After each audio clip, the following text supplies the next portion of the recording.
तो ये chief minister वाली लड़ाई या चीफ मिनिस्टर की जो मंशा है वो यहाँ भी पूरी नहीं हो पा रही और लोग इसको लेकर काफ़ी चर्चा करते हैं। अगर हमारा एरिया साथ नहीं देता तो सन 14 के अंदर भी भारतीय जनता पार्टी की सरकार नहीं बनती। तो मैं सारी चीज़ तो मैं कैमरे के सामने नहीं कह सकता, लेकिन उस टाइम के अंदर मुझे आशा थी कि शायद मैं चीफ मिनिस्टर बन जाऊँ। तो ये क्या देखते हैं कि सेकंड टर्म में भी आपको उम्मीद थी, क्योंकि सेकंड टर्म में भी पार्टी ने तो मनोहर लाल खट्टर को ही चेहरा बनाया और बाद में उन्हीं को चीफ मिनिस्टर बनाया। अच्छा, भाजपा में आप आ गए, लेकिन इलाके में एक लहर चली, इलाके ने आपका साथ दिया, भाजपा की सरकार बनी, सारी सीटें जो दक्षिणी हरियाणा की अहिरवाल की भाजपा के खाते में चली गई। लेकिन लोगों में मलाल रह गया कि चीफ मिनिस्टर की कुर्सी अभी भी हमारे इलाके में या हमारे नेता के पास नहीं आई। तो ये चीफ मिनिस्टर वाली लड़ाई या चीफ मिनिस्टर की जो मंशा है वो यहाँ भी पूरी नहीं हो पा रही और लोग इसको लेकर काफ़ी चर्चा करते हैं। देखो, इसमें कोई दो राय नहीं कि हमारे एरिया ने चीफ मिनिस्टर बनाए भी हैं, बिगाड़े भी हैं।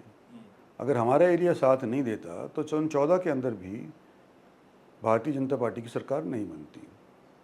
और उन्होंने मनोहर लाल जी को बना दिया, क्योंकि पार्टी का अधिकार है किसको चयन करे, एक बार तो उन्होंने मनोहर लाल जी को बना दिया। हमारे लोगों ने कुछ प्रोटेस्ट भी किया कि भाई इसके बारे में तो तुम गलत कर रहे हो, लेकिन उनकी सुनी नहीं गई। आकर के ऐलान कर दिया कि जी मनोहर लाल जी चीफ मिनिस्टर बनेंगे। जो मेरी बात हुई थी जब मैं ज्वाइन किया था राजनाथ सिंह जी से, वो राजनाथ सिंह फिर पार्टी के अध्यक्ष नहीं रहे, वो बन गए थे होम मिनिस्टर। अच्छा। उस टाइम के ऊपर तो जो मेरे से बातचीत हुई थी वो बिहाइंड द लाइंस तय कर करके ही कोई ज्वाइन करता है ना, तो ऐसे तो कोई नहीं करता। तो मैं सारी चीज़ तो मैं कैमरे के सामने नहीं कह सकता, लेकिन उस टाइम के अंदर मुझे आशा थी कि शायद मैं चीफ मिनिस्टर बन जाऊँ। लोगों को भी आशा थी कि मैं चीफ मिनिस्टर बन जाऊँ। और जब सरकार बन गई तो ये लोगों को महसूस हुआ कि भाई ये हमारे आदमी को क्यों नहीं बनाया गया। तो अब वो पार्टी का फैसला था, हमको निभाना पड़ा उसके अनुसार। उसके बाद आप चीफ मिनिस्टर मनोहर लाल खट्टर बन जाते हैं और कई चीज़ें शुरू होती हैं। हम देखते हैं कि बीच में आप कई चीज़ें उनको कह देते हैं या उनकी तरफ से, हालांकि कभी इस तरीके की चीज़ें नहीं आई, या फिर पार्टी में जो आपका कद है उसको देखते हुए मतलब कोई नेता इस तरह की हिम्मत नहीं करता। दूसरा टर्म आ जाता है पार्टी का और दूसरे टर्म में 75 पार का नारा दिया जाता है।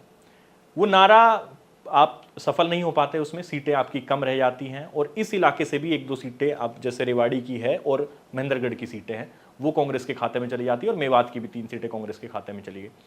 तो ये क्या देखते हैं कि सेकंड टर्म में भी आपको उम्मीद थी, क्योंकि सेकंड टर्म में भी पार्टी ने तो मनोहर लाल खट्टर को ही चेहरा बनाया और बाद में उन्हीं को चीफ मिनिस्टर बनाया। बाकी लोग भी थे, आपके जो पड़ोसी रामविलास शर्मा जी हैं, इस तरह के लोग भी दावेदार थे। देखो, मनोहर लाल जी जिस दिन से बने हैं ना, उस दिन से ही चर्चाएं शुरू हो गई थी कि ज़्यादा दिन नहीं रहेंगे। अच्छा।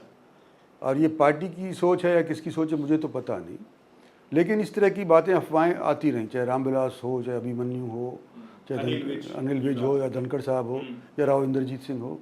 मतलब ये इस तरह की अफवाहें चल रही थी, ये हटेंगे तो शायद ये बन जाएगा या ये बन जाएगा, ये बन जाएगा। तो इस तौर के ऊपर लोगों को मतलब उन्होंने